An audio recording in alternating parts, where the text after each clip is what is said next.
Nel nostro paese cresce il divario fra chi guadagna di più e chi di meno. Il 20% della popolazione italiana con i redditi più alti può infatti contare su entrate superiori di 6 volte rispetto a chi si trova maggiormente in difficoltà. Il dato è contenuto all'interno di una nuova statistica elaborata dall'Eurostat che mette in relazione i diversi gruppi di reddito, dai quali si apprende come il divario in Italia sia aumentato nel 2018, passando da 5,92 a 6,09. Numeri alla mano, il rapporto peggiore tra i paesi più popolosi d'Europa. Il dato più alto mai raggiunto nel nostro paese fu di 6,27 nel 2016.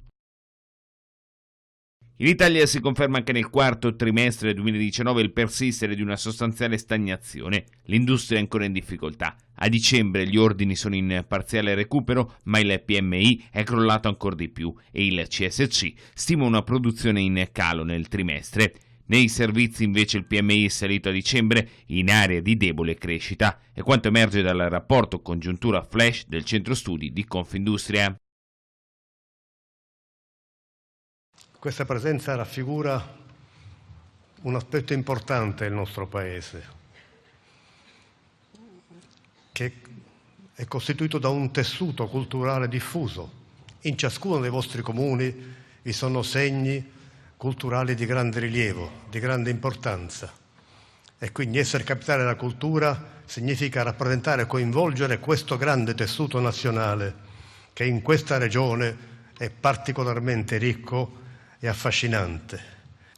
Parma nel tempo si è arricchita di culture e saperi diversi, è stata crocevia di commerci, di incontri e di confronti, ha conosciuto tante stagioni assai fertili e ha raggiunto eccellenze che ancora oggi ci è permesso di ammirare.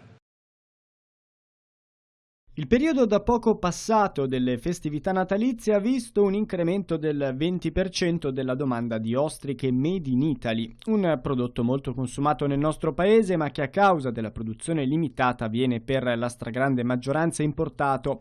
Per dare un'idea basti pensare che l'Italia ne produce circa 170 tonnellate l'anno contro le 120.000 tonnellate sfornate invece dalla Francia. Quantità a parte, le ostriche italiane, sentendo il parere dei veri intenditori, non hanno nulla che invidiare a quelle transalpine in quanto a prezzo e qualità. Il segreto, secondo Fedagripesca Conf Cooperative, sta nella qualità dell'acqua in cui vengono allevate e sarebbe proprio questo il fattore alla base dell'epidemia di gastroenterite scoppiata in Francia e in Gran Bretagna, che ha messo in crisi molti impianti con un maxi blocco della produzione di ostriche non ancora rientrato.